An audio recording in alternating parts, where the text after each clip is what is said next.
পরকিয়া করতে না পারে সেই জন্য ওর জিনিসপত্র কাইটা দেও, শাস্তি এটা হয়। আচ্ছা, ওকে বাঁচাই রাখতে হবে, ওকে মারতে হবে না। ওকে বাঁচাই রাইখা ও যা দিয়ে পরকিয়া করে তা কাইটা টাইটা দিয়ে জাদুঘরে রাইখা দেন।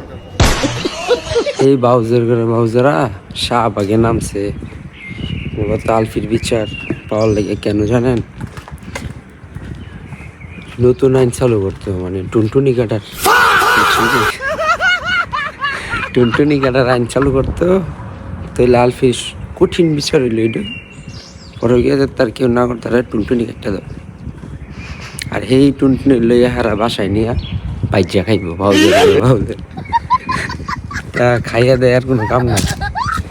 এটি মনে হয় 14 বেটার লগে ঘুরেছে, এটি শাহবাগে দাঁড়াইছে বিশাল্লা ভাইবেন 14টা বেটার লয়ে ঘুরতেছে দেখবেন জামাই থেকে। অথচ আরেক বেটার বউর আছে, এই বেটার ফ্যামিলি আছে, এই বেটার শ্বশুর শাশুড়ি আছে, এরা বুঝবো। তোরা কেটা বুঝার কি সত্যি কথা নি কর। আর এখন তো আলফির লগে যদি বাচ্চাটা না থাকে, বাচ্চাটা মাও নাই, বাঁচবো না। তারা আইসে টুনটুনি কাটার লাগিয়া মনে করেন আলফির টুনটুনি কাটটা দেখবো, নতুন আইন চালু করে দিব। এই হচ্ছে তাদের প্ল্যান, বাউজের ঘরের বাউজের। আর